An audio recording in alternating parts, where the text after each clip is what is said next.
Hello everyone, welcome back to Alkaline Hydroxide 784, and today we are doing History Episode 3, which is what you can do during the exam, your strategies and stuff like that. Let me just be very honest, I did not write a script. I just wrote some points and I had to make sure I actually know what I'm gonna say. Oh well, let's just hope this goes well. Okay, so during the exam, of course, I won't be starting from literally during the exam, but maybe right before the exam when you're outside the examination room, what you have to do and stuff like that. Okay, so before you even go to school, you probably would want to check that you have your stationery and everything as usual. Like you check that you have all your things, and if you're going for A-levels, you should bring your entry proof and all that stuff, and your IC and everything. And of course your notes if you want to do any last minute staring at your notes, I suppose. Then yeah, once you go to school, you would be waiting outside the exam hall and waiting to be called inside. And while you're waiting and you're just being super nervous and everything, you'll just be staring at your notes for the last minute mugging. So some people might wonder, is that actually worthwhile? Is it okay to be doing some last minute mugging? Depends. Usually you probably won't remember any of the things that you read right before the exam. It's better to just finish studying most of the things that you want to study at least a day before. or at least the previous night you must finish already. Then you can sleep and then make sure that you remember everything that you study. If you try to do it right before the exam, it's not gonna work. It just doesn't get into your mind unless you have some special ability to remember stuff like that. Yeah, so what should you be doing right before the exam? Well, I'm not gonna prevent you from doing your last minute mugging, but at the same time, if you're gonna do that, try not to panic from doing that. Don't get stressed over doing that, and instead try to be calm about it. Just look at some random things here and there you may think that you need a slight refresher on, but don't over stress it. Don't make it like a chore or something. Yeah, that's the first thing I have to say. And also just make sure that you have all your things with you, your pens, especially your pens. You need your ink in order to write your essay. Yes, your pens, your IC, your entry proof, all those things. And of course your mind as well, otherwise I doubt you'll be able to write anything. Yeah, and also your jacket and your water bottle, since you probably would need those too, especially the water bottle. If you get a headache, you'll probably need it. Okay, so when you go in and then you sit down, just calm down, don't panic, just take some deep breaths and calm down, because I think that's what is necessary in order to write the essay quickly, yet in an alert way, but at the same time not panicking half the time, and not you have to be in that state where you know what you're doing. So in order to be in that state, you need to be calm. So just forget about the fact that you probably didn't revise everything, because everyone will feel like that anyway. So just forget that for a second and then think about how you're going to strategize your time. If you already got that beforehand, just try to recall that and just be prepared to start the exam, I guess. So yeah, when they start the exam, what will you be doing? What is the strategy to follow? So first I will be talking about time management. As you can see, there are 3 different things you have to write, which I've pretty much told in the first episode itself. You have 3 things to write and you have 3 hours. Of course, the simplest way to do it is to 3 hours divided by 3 gives you 1 hour for each thing. That is one way of doing it, true. But the more realistic way to look at it is that you usually take slightly longer for your SBQ, and you have 50 minutes for each of your essays and 1 hour 10 minutes for your SBQ. And that would leave you about 10 minutes to check, or if 10 minutes for your buffer time, I suppose. Yeah, you need buffer time for everything. Right, so yeah, you can decide which one you want to start with, but I would choose to start with the SBQ. The reason being is well, not only because it's the first thing I see in the paper, But because in general you sometimes can get really carried away with the SBQ. So some people might choose not to do it at the beginnings, and they may choose to do it as the last thing. But if you're carried away, it's easier to stop when you already set your own deadline, so you are more likely to be calm about it, and you won't have to feel worried about using up extra time for the SBQ because you still have time, as compared to doing it at the end and you need a lot of time to do it but you don't have any more time left. So I just do it at the first. Yeah, I just do it first, yeah. And also because I generally find it easier to start with SBQ because we already have some stuff that we can look at and then think about before we go into the stuff where we think about our own things. Yeah, you know what I mean? Like you have something to bounce off as compared to just randomly getting stuff from your head immediately. So do the SBQ first is what I would prefer, but it's up to you. I'm not gonna prevent you from doing your essay first. So for the SBQ, how do you approach it? Well, it's pretty like tried and tested, I suppose. You have your 2 questions within the SBQ as well. So the part A is where you compare 2 of the sources, and part B is where you talk about all of the sources, and it's the more fun part, I suppose. So for part A, it's out of 10 marks, and you should try your best to get as many of the marks as you can, but if you really suck at it, then it's okay, just focus on part B. Because that's where more marks are compared to part A. So in part A, what they want you to do is to compare two sources with regards to a particular statement. And like maybe you can say, maybe they'll ask, oh, compare sources A and B on how they perceive, like how they perceive the Americans' action or something like that. It could be about the point of view, or it could be about the actual stuff told in it, or something like that. So make sure you read the question properly and actually take out what you can see in the 2 sources. So just go and mark it out or do whatever you need to do. And once you're done with that, you can then you then have like 2 main things that you need to write: the how they differ and the why they differ. So those are the 2 main important things that you need to write. So how they differ, you can write, like, just make sure to have two differences that you can identify, and you first write the difference. You can either write all the differences and similarities, so similarities and differences first, or you can write each of, like, either you say they're similar then why, or they're different then why, that kind of thing. It's up to you. But usually for similarities, you don't really have much of a reason, so you can focus your why on the differences instead, and just give a quick brief statement for the similarity, why they're similar in a sense. So if you want to really get good marks in it, you need the why part. Like if you just put the how, you won't get a really high mark out of the 10 marks per se. I think you probably get like what, 5 or 6 maybe. But if you want to get 8 or 9, you need to put in the why. Yeah, of course that's a bit hard to do, honestly speaking, but you can try. And if you, like, in order to get the why, you have to really understand the context behind the sources. It's not just about who is writing it, or like, let's say, oh, this is written by USA and this is written by USSR, therefore it's different. That's pretty simplistic.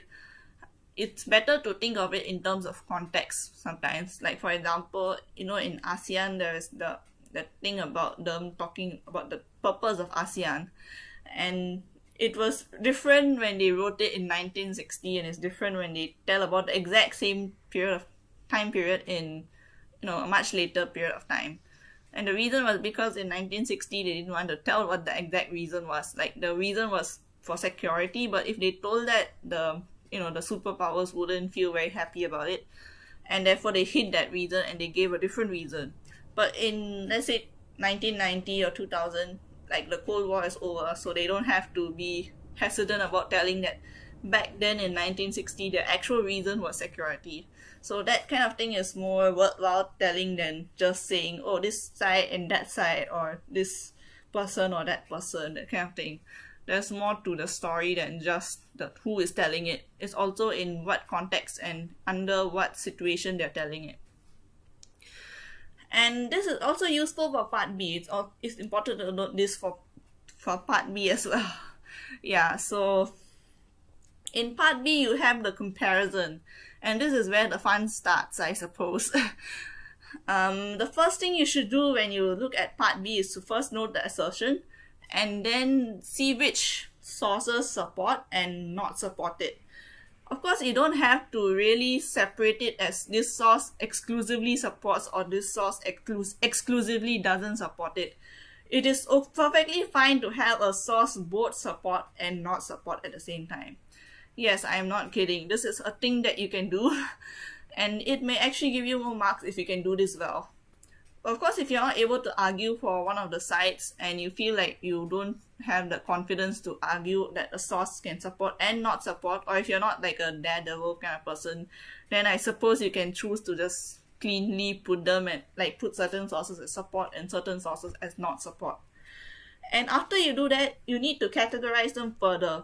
So within, maybe if you have a lot of support sources, maybe then you can categorize them further as in why they support. What is the reason that they give for supporting that assertion or something like that. And you can give, like, for the not support, if you actually have a decent number, then you can give, like, separate them as well, the reasons why they do not support the assertion. So you must do all of this before you even start writing the part B in a sense. So just make sure that you do that. And once you're done that, you can then write your introduction and then say, oh, these sources support this for this reason, and then these sources do not support this for this other reason, and then you can proceed with your actual, main argument stuff. So you then have like a topic sentence for each part. Like, let's say you say sources A and C support assertion because of this, and then you can first provide evidence in A and C. Please don't spend too much paper on that part though. Like, just quickly say the main evidence that says that, like, that is the most directly saying it, or like the most the most related to what you're gonna say in a sense. And then after that, you can support it using contextual knowledge. That's the most basic way of doing it, contextual knowledge. And then you can support it using the person who's saying it and the context and the time period and many other things. And also, like, you can even support it using other sources. So let's say maybe the source may not be directly supporting it, but like the other source that you use, it doesn't have to be directly supporting it, but it can help you give the contextual part of the argument as well. So it's possible that maybe, let's say, this source is giving this particular opinion because the person who is telling it is under a certain pressure to not say the actual truth.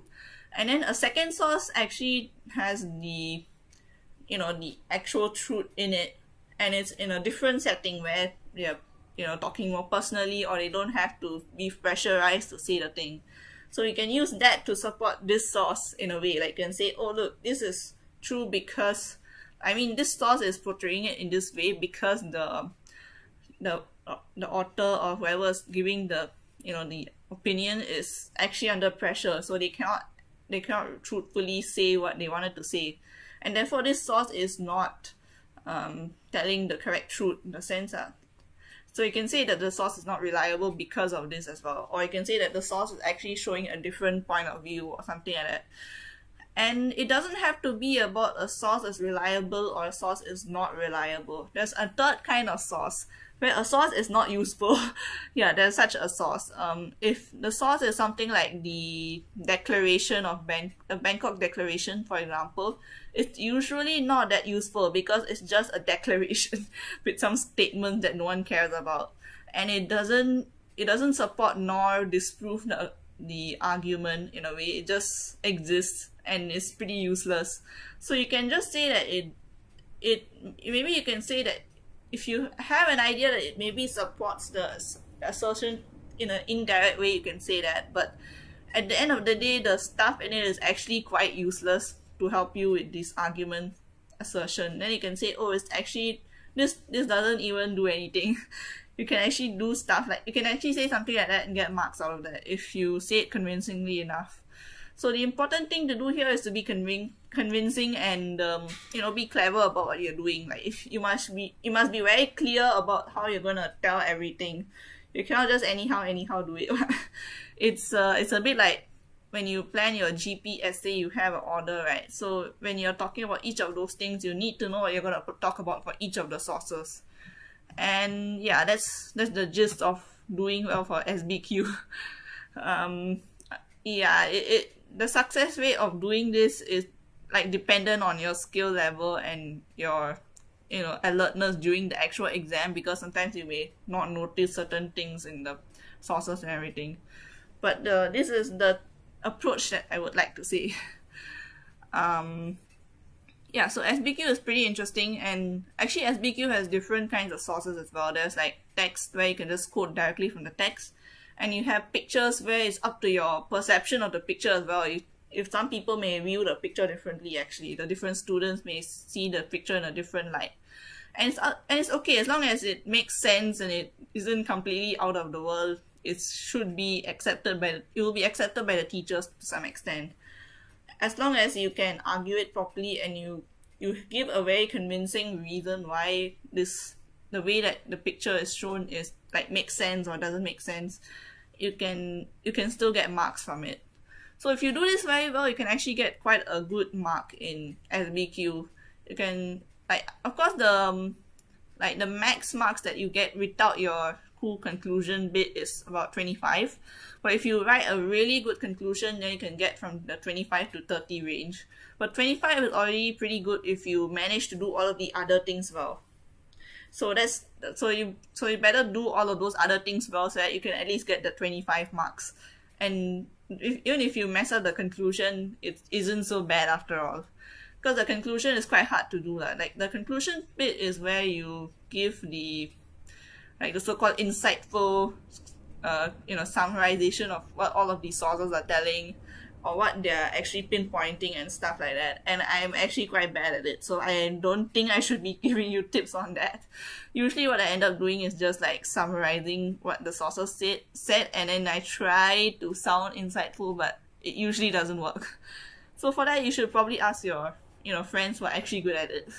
Don't ask me. But do focus on if you know that you're not good at it, then focus on the other parts first. Like focus on the main content first instead of trying to do the conclusion in a very insightful way. And that's why if let's say you are actually slightly running a bit behind schedule, and you really want to write the content and you know you're not very good at conclusion, then just put the time into writing the content and then just quickly write the conclusion, because you probably won't do it properly anyway. So like save your time on, like you can still use the same amount of time, but you do the thing that you're actually good at compared to spending it on the conclusion. Yeah, well, of course that's up to you. If you really want to do super well, then I suppose you should probably figure out how to do the conclusion.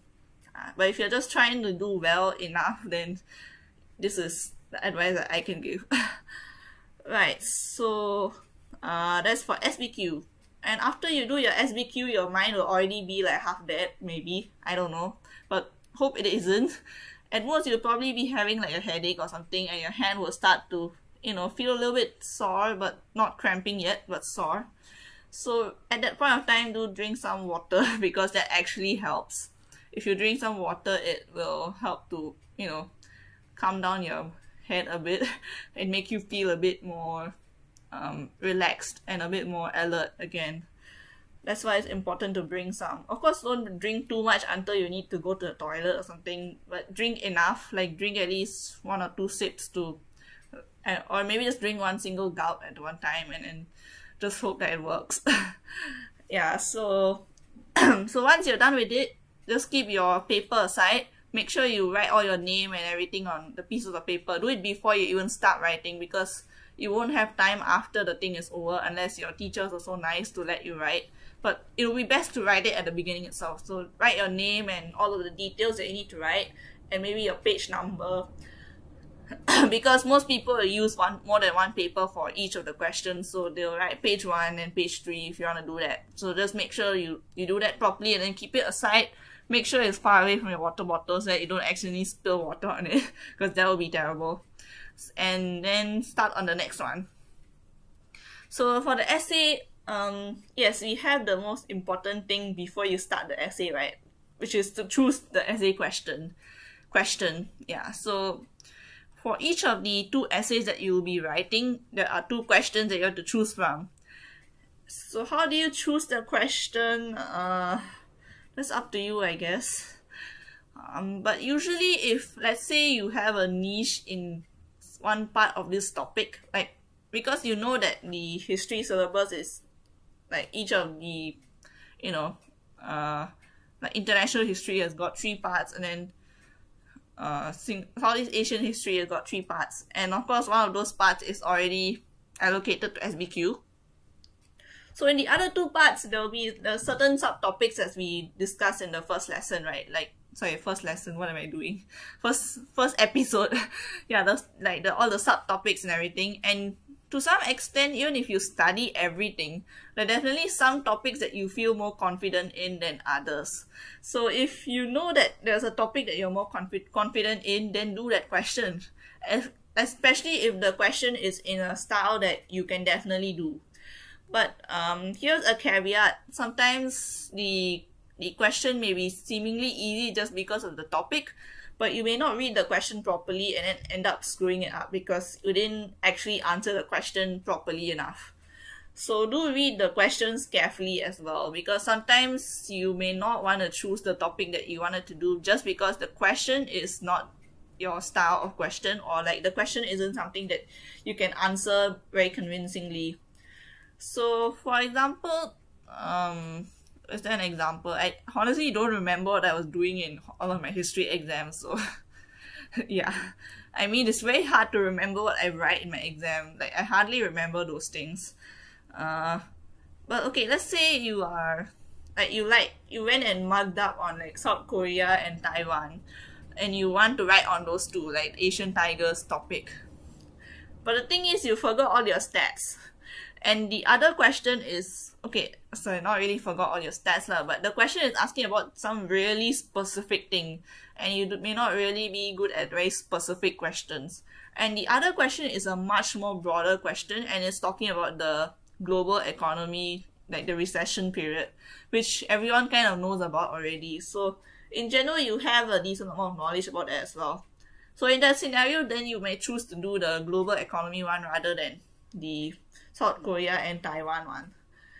And for me, I usually don't really remember any of the South Korea and Taiwan stuff, so I just do the global economy one because that's easier for me, and it's more general in a sense, because I'm not very good at remembering all the super specific things like the statistics and all those things in great detail. I just remember things in a general sense, and I remember all the trends and the explanation for each of those things much better than, let's say, I mean, I may know what South Korea and Taiwan did to some extent, but I cannot recall that right now. But I can talk to you more about the global economy rather than those 2. Yeah. So the thing is, you have to know what you're good at in order to choose the question. And if both of the questions are terrible, then choose the less terrible one, I guess, or choose the one that you can write in a shorter period of time so that you can at least focus on the 3rd question or something. I don't know, that's up to you. So yeah, of course there are some questions, like the kind of question that I personally like the most is something like this. Like, for example, if they talk about how the US reforms changed over time, sorry, not UN reforms changed over time. That's why I like that topic a little bit, like the reforms part, because it is quite interesting. It's like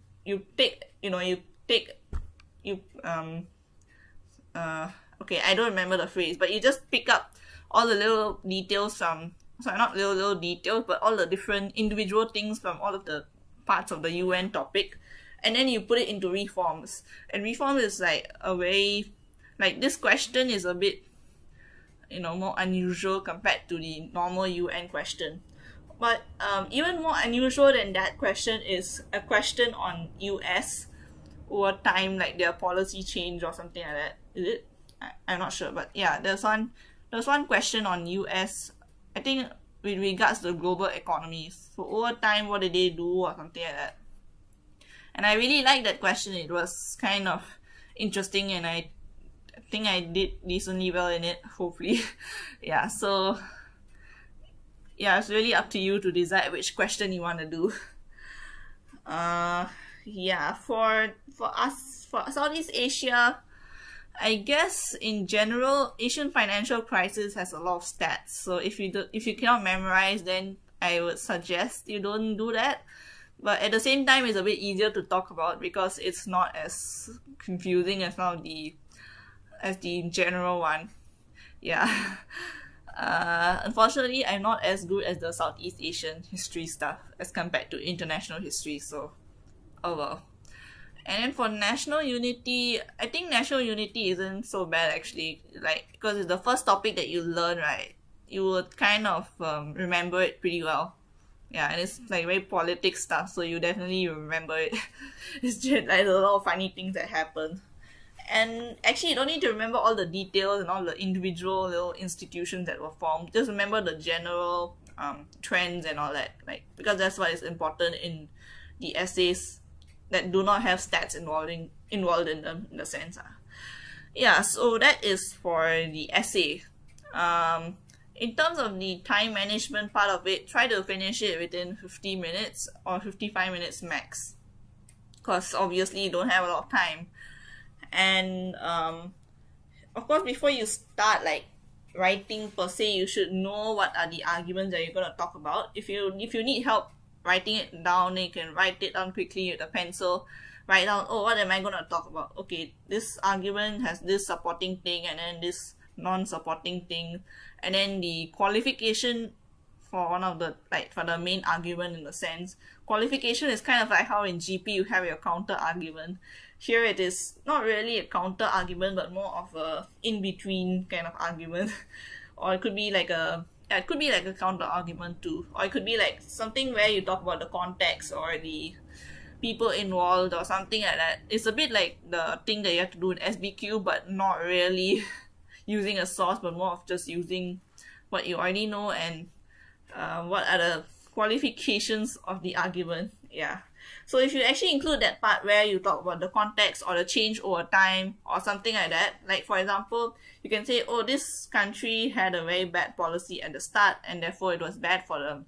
But the qualifier is that over time they changed and this helped to change their success rate or something like that. You can talk about it, or you can even talk about it the other way. Like, this country was really good at the beginning, but there was this gradual change over time, which led to them, which was like a precursor to the bad part of their history. You get the idea. So just use that to do your, essay, and you'll be good, I guess. Yeah. After you're done with your SBQ and your essay, just make sure that all of the pages have your name on it, like, because that's important. And if you need to tie it up in a specific way, then just do that. Although you can kind of tie it up after the thing is over, but still, if you have time, you can just tie it up. And then you can just look through and see if your handwriting is too messy anywhere, just, correct it and make it look neater in some places. Because I doubt you'll be in the mood to actually check. But if you can check, then go ahead. Or if you want to just look through your essay and just do whatever you need to do, like last minute editing, just do that. Okay. Any other tips? I don't know. I can't really think of anything.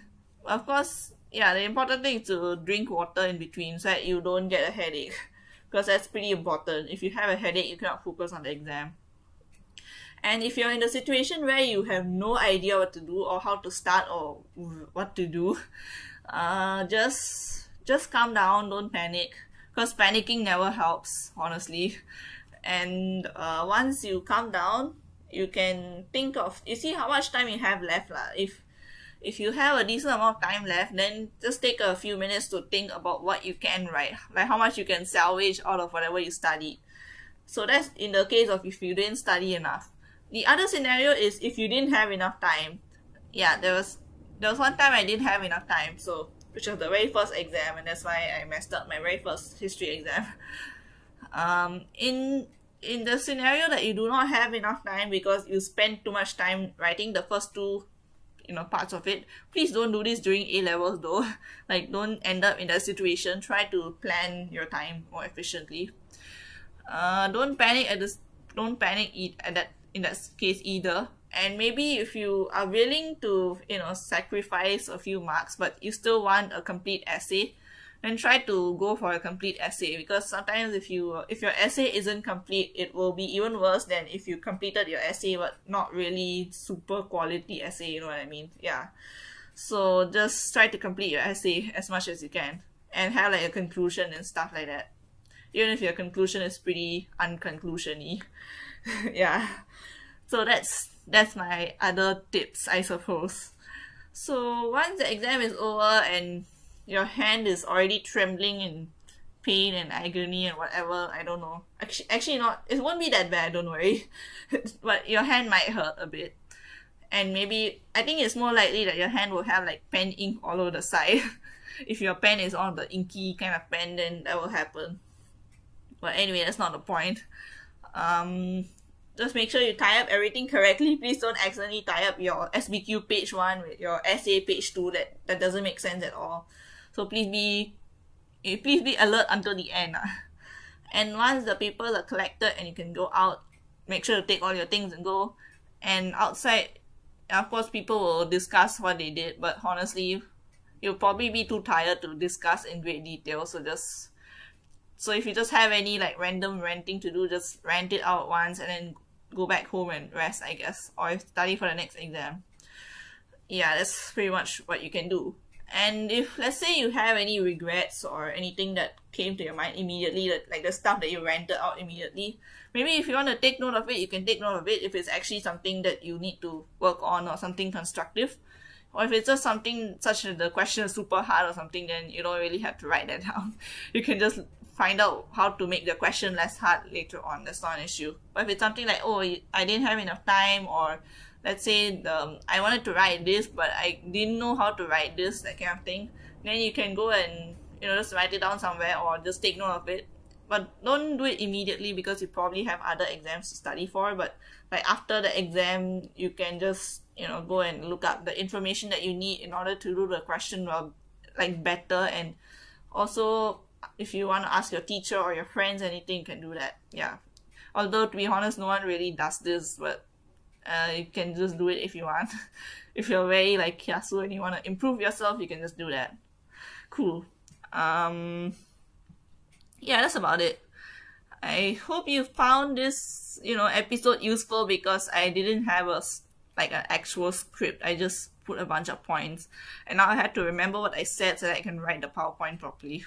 Okay, anyways, if you found this video useful, please press the like button and subscribe. And with that, I would like to say thank you and bye.